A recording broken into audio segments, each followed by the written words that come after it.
Hii ni awamu nyingine tena ya pili, tunajifunza kwa habari ya laana. Ni pindi ambacho tunajifunza kwa habari ya sababu mbalimbali za laana. Awali tuliona vizuizi ambavyo vinazuia baraka ni laana, lakini leo tunajifunza sababu mbalimbali zinazosababisha itokee laana. Na tukajifunza kwa habari ya sababu ya kwanza, tukaona kwamba ni kutokumtii Mungu. Tumesoma katika Kumbukumbu la Torati 28 mstari wa 15 na kuendelea mbele.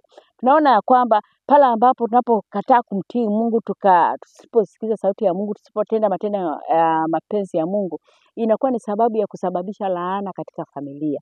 Kwa misingi hiyo sasa, tunapofanya kinyume na maagizo ya Mungu, inakuwa ni laana inaingia ndani ya familia.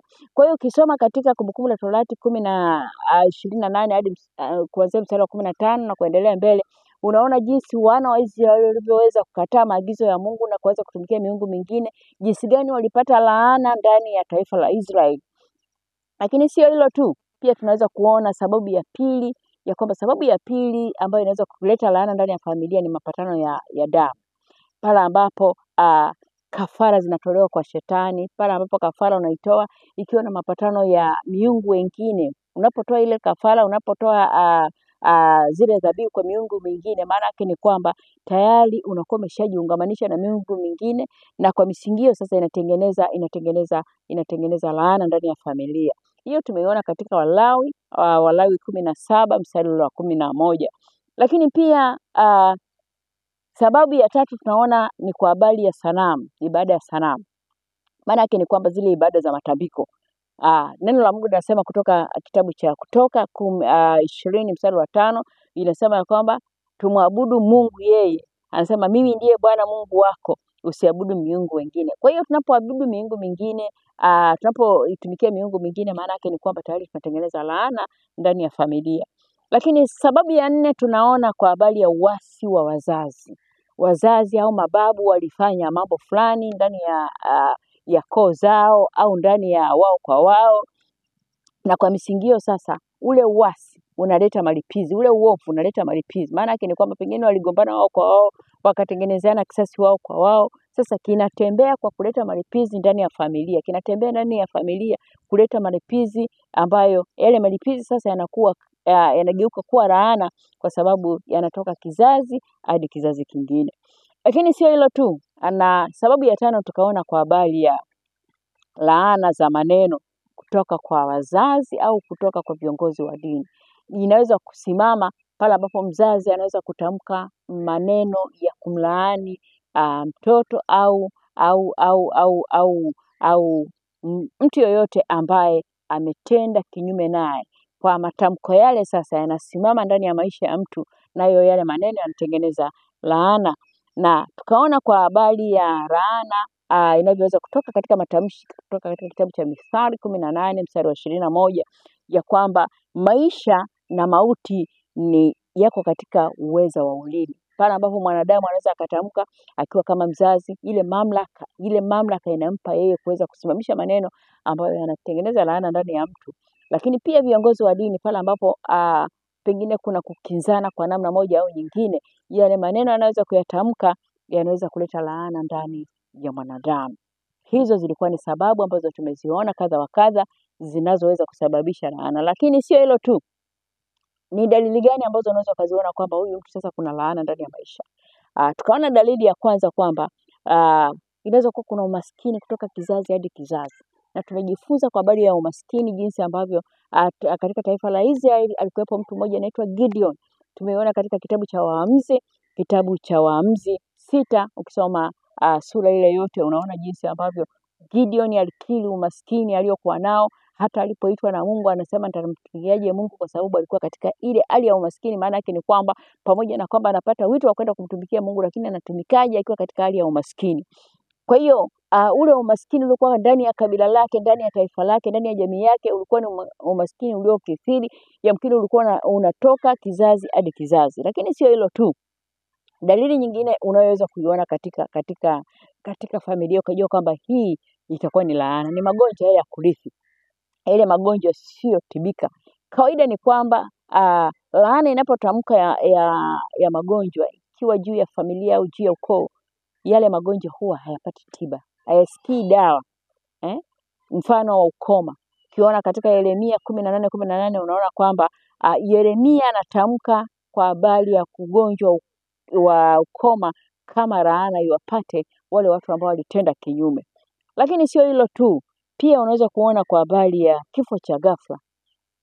Matukio ambayo yanaweza kutukia yakawa yanafuatana, yanaendana, yanafuatana, yanajirudia rudia. Hii pia inaweza kuwa ni dalili ya kuonyesha kwamba kuna laana ambayo inafuatilia kizazi. Lakini sio hilo tu. Tumeona tena dalili nyingine kwamba inaweza kuwa ni shida ya uzazi. Yamkini mtu mwingine alirithi jina la uzao la kurithi, akapata jina la kurithi. Unakuta kwamba hili jina linatoa matokeo ya yule mtu ambaye alipewa lile jina pengine kuzaa, na huyu aliyelirithi sasa naye anarithi kutokuzaa. Lakini sio hilo tu, tumeona tena dalili nyingine, unaweza kukuta ni ulevi ambao wa kupindukia, ule ambao umekithiri, umekuwa ni kawaida ya familia, umekuwa ni kawaida ya ule ukoo. Kwa hiyo unakuta kwamba inarithishwa kizazi hadi kizazi. Hii pia inakuwa ni dalili ya laana. Lakini pia kuna laana ya watoto kutokusikiliza wazazi. Chimbuko lilitokea wapi? Ilitokea nini huko nyuma? Na yule mtu pengine alikuwa kusikiliza wazazi wake toka siku za nyuma, na kwa masingio sasa imekuwa kihamishika kutoka familia hadi familia, kutoka uzao hadi uzao. Na sio hilo, tunaweza kukuta mtoto kukataa shule. Ikawa ni laana ambayo imekuja kwenye familia, lakini inachimbuka huko nyuma ambalo lilisababisha huyu mtoto akakataa shule, na matokeo yake katamkwa, na huyu akawa sasa ni uzao wa kutokutaka shule. Bwana Yesu asifiwe sana. Na kwa misingio sasa tunaona jinsi ya kwamba kumbe hizi laana huwa zinafunga milango ya neema. Inapokuwa ni laana namna hii zinafunga milango ya neema. Ukisoma katika Isaya 59 mstari wa 2 utaona jinsi ambavyo ya kwamba kutokana na hiyo laana, ile milango ya neema ambayo Mungu ameiachilia kwetu huwa inafungwa. Kwa nini? Inasimama kama kizuizi. Na sio hilo tu, utaweza kuona pia inavuruga mipango na ndoto za kifamilia. Laana inaweza kusimama kama kizuizi, uvuruga mipango na ndoto zile za familia. Ukisoma katika Malaki 2:2 unaona jinsi ambavyo milango inavurugwa, au zile ndoto inatokea mharibifu ambaye anakuharibia kile kitu ambacho umepanga kwamba nitafikia hatima yangu itakuwa 1 2 3, unakuta kwamba mvurugo unaingia. Sio hilo tu, tunaona ya kwamba hizi roho za laana huleta roho za uharibifu ambazo zinafanya kutokuendelea katika maisha kulingana na jinsi ambavyo Mungu ametuahidia kwamba tutazirithi zile baraka za Ibrahimu.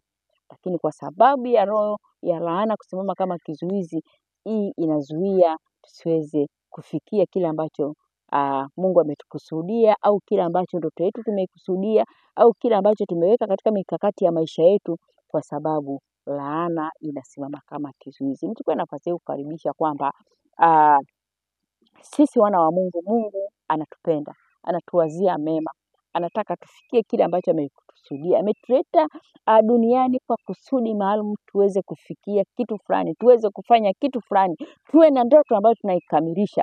Kwa misingio sasa tunapaswa sisi pia tutende kile ambacho Mungu amekusudia. Lakini tunatendaje na wakati kuna kizuizi cha laana? Yesu Kristo peke yake ndiyo ambaye njia. Yesu ndiye anaweza kukupitisha ili kuweza kufungua lile lango. Ni Yesu aliyekufa msalabani akaibeba ile laana. Ukisoma katika Galatia 3 ule mstari wa 13 hadi 14 inasema ya kwamba aligongomelezea msalabani akabeba laana ili sisi tuweze kufikiria zile baraka za Ibrahim. Na kwa misingio sasa, ili tuweze kuzifikia hizo baraka, tunahitaji kumwendea Mungu, kuzidai na kuziomba. Nichukue nafasi ya kukaribisha kwamba mahala hapa kanisa la Mount Zion Kisota Kigamboni tunayo maombi ambayo haya maombi tukisimamia tunavunja zile laana. Haya maombi tukisimamia tunapeleka hoja mbele za Mungu. Yesu Kristo ambaye ni mfalme wa wafalme, ambaye ni Mungu ni Mungu ambaye alitufia msalabani ili sisi tuweze kukombolewa, anasimama pamoja na sisi. Karibu tujumuike katika maombi mahala hapa Mount Zion. Tunayo maombi siku ya Jumatano, tunayo maombi siku ya Ijumaa, na vile vile tunayo maombi siku ya Jumapili. Karibu sana tujumuike kwa pamoja, na Mungu akubariki. sana.